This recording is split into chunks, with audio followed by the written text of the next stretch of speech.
Hello, hello, bienvenue dans cette nouvelle vidéo. Je vous retrouve aujourd'hui dans une vidéo pour vous expliquer de quelle manière j'encolle mes projets en diamond painting.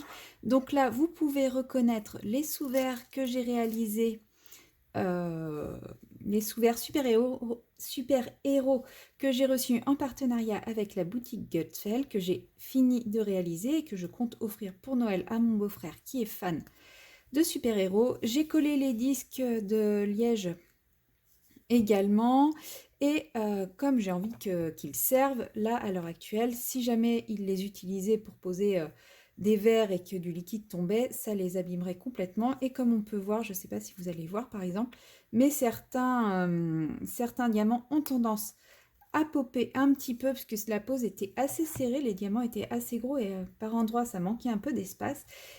Et bien pour cela, il va falloir les protéger en encollant les diamants et en vernissant bien entendu les surfaces, d'autant plus que là où il n'y a pas de diamant, ça colle.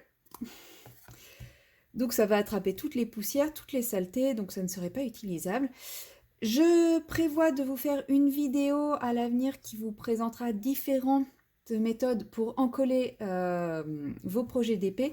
Là aujourd'hui je vais utiliser le vernicole satiné de chez Decopatch, simplement puisque c'est ce que j'ai l'habitude d'utiliser jusqu'à présent. Les autres produits, je ne les ai pas encore testés. Je ne sais pas ce que ça vaut. Ça se trouve, ils seront mieux que celui-ci ou moins bien. Je ne sais pas du tout.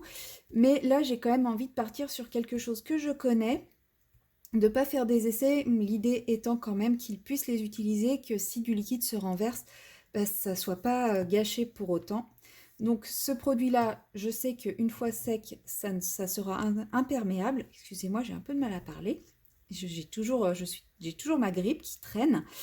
Euh, donc je disais, ça, une fois sec, je sais que voilà, le rendu est joli, que les diamants tiennent bien, et également que bah, si de l'eau se renverse dessus, ça sera imperméabilisé, donc ça correspond à mes critères. Donc j'ai bien secoué le flacon avant. Le plus dur maintenant va être de l'ouvrir.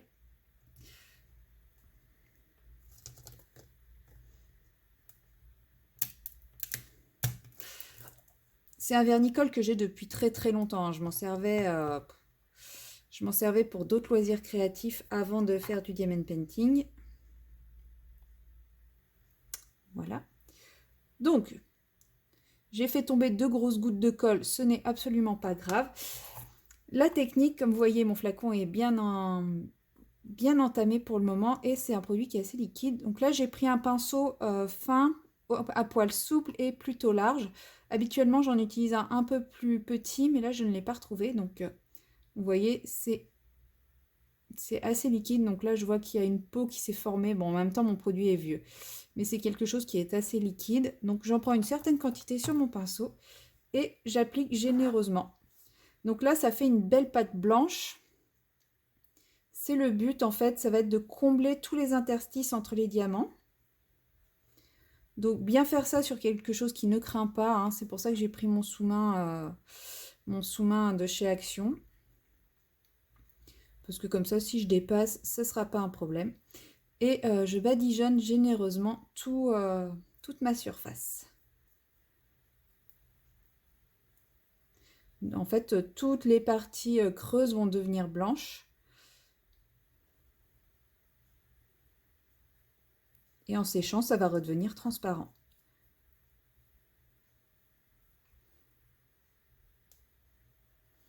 Bon, normalement, si vous achetez ce produit-là, vous n'aurez pas la grosse croûte blanche à l'intérieur. Je vous dis, ça fait, je sais même pas, ça fait au moins 20 ans que j'ai ce produit.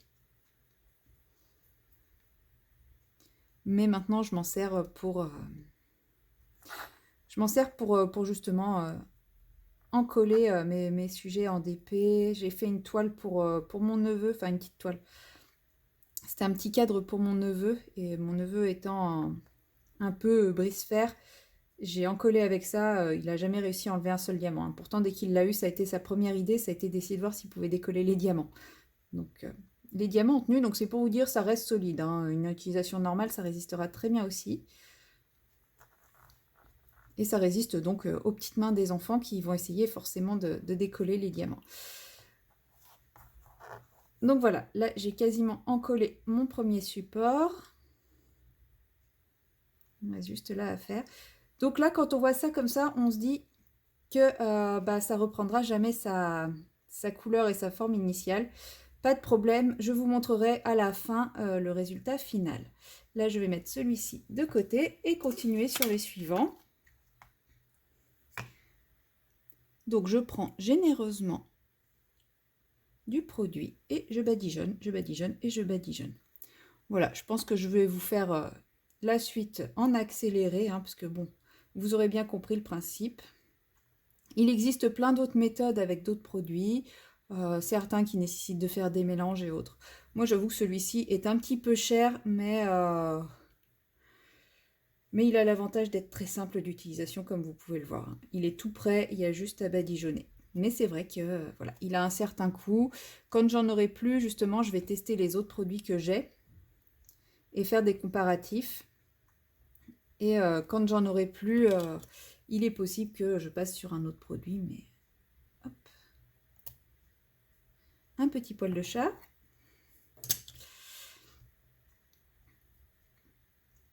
Voilà, le comparatif que je vais faire me permettra également de moi trouver quel est le meilleur rapport qualité-prix de produit.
voilà, le dernier est encollé.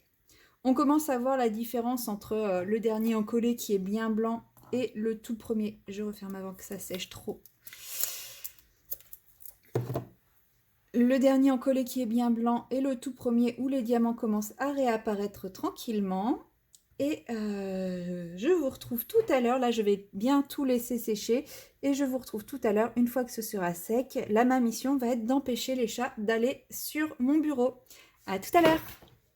Et nous revoilà une fois que la colle a bien séché partout. Donc comme vous le voyez, il n'y a plus aucune trace blanche de visible. À la rigueur, un petit peu ici sur celui-ci au niveau du pourtour et à l'intérieur, mais c'est vraiment quand on regarde dans les détails, au niveau des strass, on conserve bien la brillance. Par exemple, je vais vous montrer celui-ci avec un autre petit projet qui lui n'a pas encore été encollé. Donc là, on a la brillance normale des cristaux. Et là, vous voyez la brillance après l'application de la colle, du vernis-colle. Donc voilà, on voit que la brillance est bien préservée tout de même. Sur ceux avec une dominante noire, on a l'impression, à l'œil en tout cas, qu'il y a une différence d'épaisseur, que les diamants noirs sont plus plats que les diamants strass. En fait, c'est purement une illusion d'optique, car quand on regarde sur le côté, c'est quasiment la même épaisseur, et au toucher, on ne ressent pas de différence non plus. Donc c'est vraiment une illusion d'optique due à la différence de brillance, mais parce que les diamants étaient moins brillants déjà initialement. Donc voilà, vous voyez que ça n'a pas du tout changé au niveau de la qualité visuelle du projet, et bah, vous pouvez y aller maintenant, rien ne se décollera, hein. C'est bien scellé dans la colle, et s'il y a de l'eau qui va aller dessus, c'est pareil, c'est bien protégé, ça fait une bonne couche. On le sent au toucher, hein, c'est plus du tout le même toucher, ça fait beaucoup plus solide. Ça fait plastifié aussi, on dirait.